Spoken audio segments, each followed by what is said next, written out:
Gurubhyo Namaha. Good morning, children.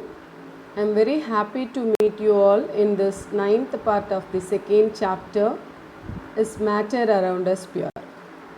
In the previous session, we have discussed types of pure substances and the differences between mixtures and compounds. Today, in this session, we are going to discuss in-text questions and book exercises. What is meant by a pure substance? This is the first question. A pure substance consists of single types of particles. The constituent particles of the substance have the same chemical nature and it can be classified as elements or compounds. Next question is, list the points of differences between homogeneous and heterogeneous mixtures. Homogeneous mixtures. It has uniform composition, no visible boundaries of separation. They consist of only one phase.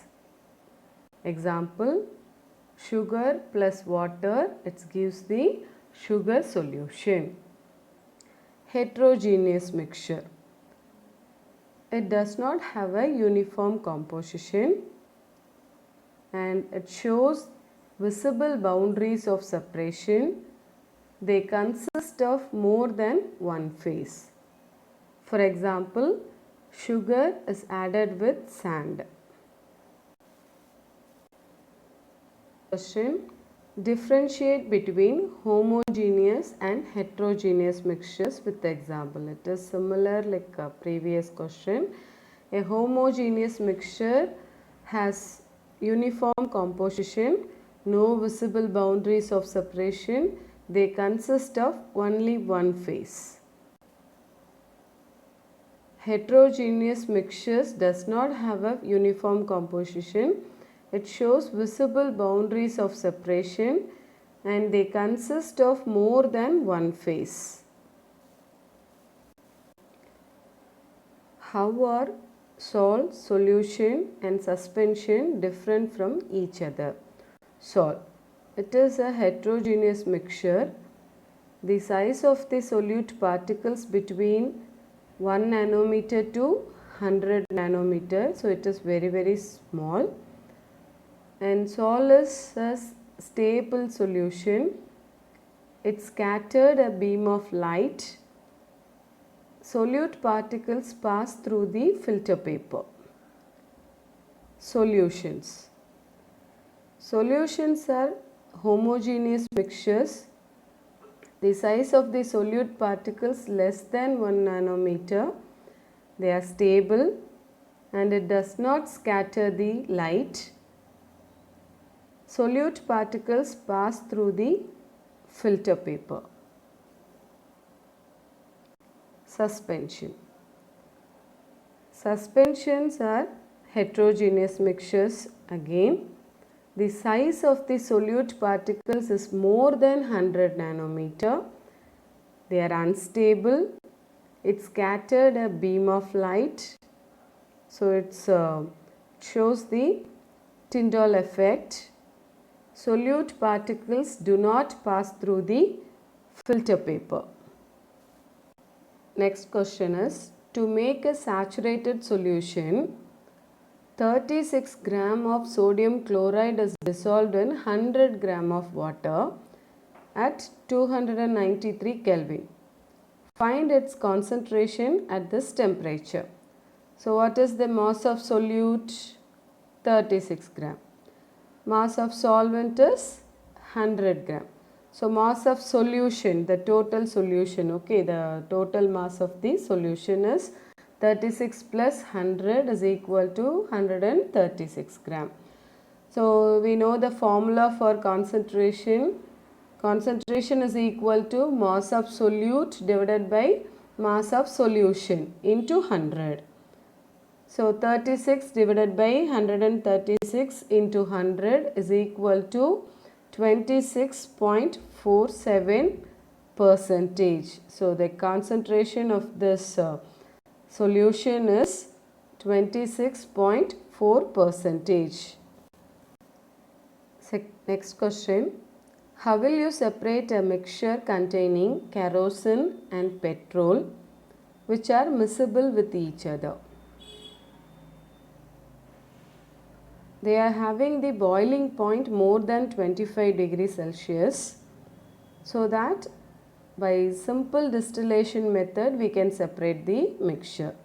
The boiling point of kerosene is around 150 degrees Celsius to 180 degrees Celsius. The boiling point of petrol is 95 degrees Celsius. Okay. Take a mixture in a distillation flask. Fit it with a thermometer. Arrange the apparatus as shown in the figure. Heat the mixture slowly. The petrol vaporizes first as it has the lower boiling point. It condenses in the condenser and is collected from the condenser outlet. Kerosene is left behind in the distillation flask. Separate the mixture containing the kerosene and petrol. Name the technique to separate butter from curd, salt from seawater and camphor from salt. So we know that butter from curd, we can get it from centrifugation technique. Salt can be taken from seawater by the process of evaporation, and camphor from salt, sublimation method is useful for that. Next question is, what type of mixture is separated by the technique of crystallization? Crystallization technique is used to purify solid with some impurities in it. Example, salt from seawater. So this crystallization method is useful for solid liquid separation technique. Okay. So therefore it is used to separate a solid liquid mixture. Classify the following as chemical or physical changes: cutting of trees, melting of butter in a pan, rusting of almira, boiling of water to form steam, passing of electric current through water and the water breaking down into hydrogen and oxygen gas, dissolving common salt in water, making a fruit salad with raw fruits, and burning of paper and wood. Cutting of trees, melting of butter in a pan, boiling of water to form steam, dissolving common salt in water, making a fruit salad with raw fruits. So these all are comes under the physical change. Rusting of almira, passing of electric current through water and breaking down into hydrogen and oxygen gas, burning of paper and wood. It will comes in a chemical change. Try segregating the things around you as pure substances or mixtures.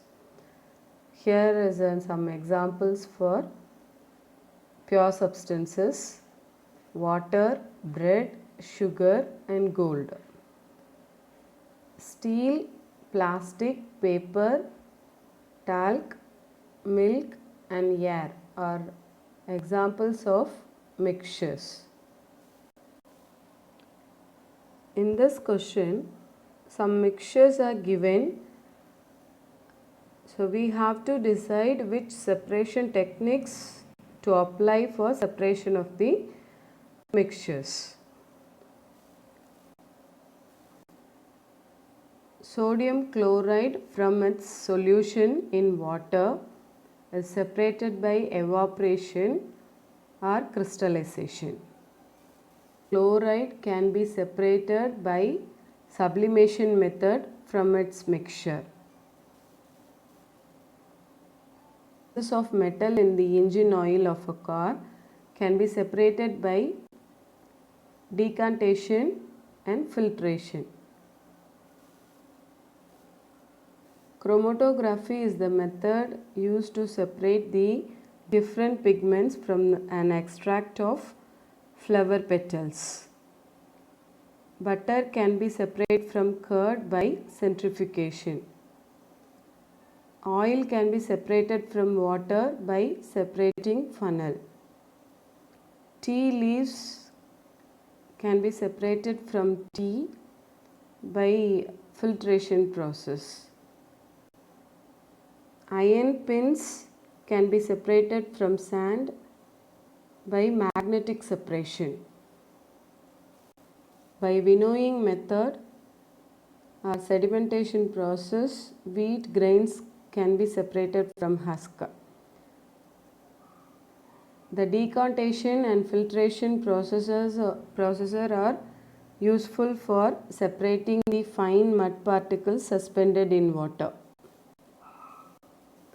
Write the steps you would use for making tea. Use the words solution, solvent, solute, dissolve, soluble, insoluble, filtrate and residue.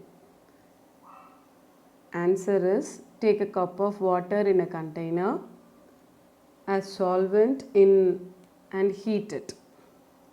Add sugar in it, which is a solute. Heat it till all sugar dissolves. You get a solution of water and sugar, that is called sugar solution. Sugar is soluble in water completely, and half a teaspoon of tea leaves we can add that, and it is insoluble in water. Boil the content, add milk which is also soluble in water, boil again. Filter the tea with the help of strainer. The tea collected in cup is filtrate and the tea leaves collected on the strainer is residue. Solubility of 3 different substances at different temperatures and collected. The data as given below. It is given in this tabular column. First question is, what mass of potassium nitrate would be needed to produce a saturated solution of potassium nitrate in 50 grams of water at 313 Kelvin? One answer is, mass of potassium nitrate in 100 grams of water at 313 Kelvin is 62 gram. So therefore, mass of potassium nitrate in 50 grams of water is equal to 62 into 50 divided by 100. When it is 50 and 100 is cancelled, okay, 51s are 50, 52s are 100. So 62 divided by 2 is equal to 31 gram. Second question, Pragya makes a saturated solution of potassium chloride in water at 353 Kelvin and leaves the solution to cool at room temperature. What would be observed as the solution cools? Yes, crystals of potassium chloride will be obtained on cooling the saturated solution. Let's find the solubility of each salt at 293 Kelvin. Which salt has the highest solubility at this temperature? So from this tabular column we can find out this. Potassium nitrate is 32 gram, sodium chloride is 36 gram, potassium chloride is 35 gram and ammonium chloride is 37 gram. So which is having the highest solubility? Yes, ammonium chloride. Next question, what is the effect of change of temperature on the solubility of a salt? On increasing the temperature, the solubility of a salt also increases. Explain the following giving example. First one is saturated solution. In a given solvent, when no more solute can dissolve further at a given temperature is called saturated solution. Second one is pure substance. A pure substance consists of single types of particles. Example, gold and silver.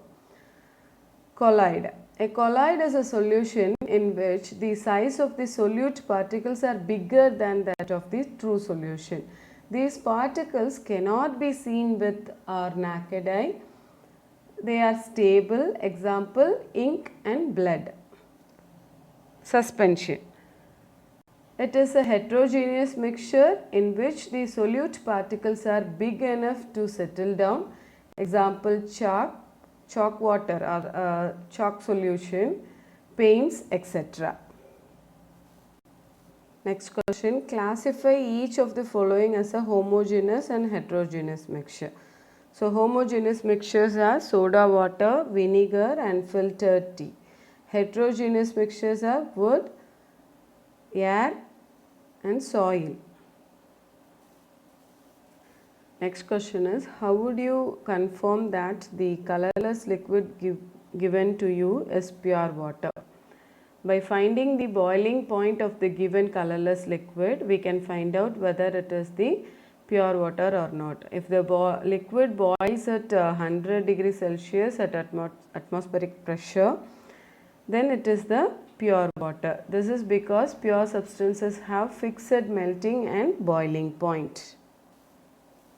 Which of the following materials fall in the category of a pure substance? In the given substances, the ice, iron, hydrochloric acid, calcium oxide and mercury comes under the category of pure substances. Next question, identify the solutions among the following mixtures. In the given mixtures, the seawater, soda water and air are the solutions. Which of the following will show Tyndall effect? The milk and starch solution will show the Tyndall effect. Classify the following into elements, compounds and mixtures. Sodium, silver, tin, silicon are elements. Calcium carbonate, methane, carbon dioxide, soap comes under the compounds. Sugar solution, soil, coal, air and blood are the examples for mixtures or chemical changes. So, the answer is growth of a plant, rusting of iron, cooking of food, digestion of food and burning of a candle are the examples of chemical changes. Today we have learnt some in-text question answers and book back question answers. The remaining revision will be done in the coming sessions. Thank you, children.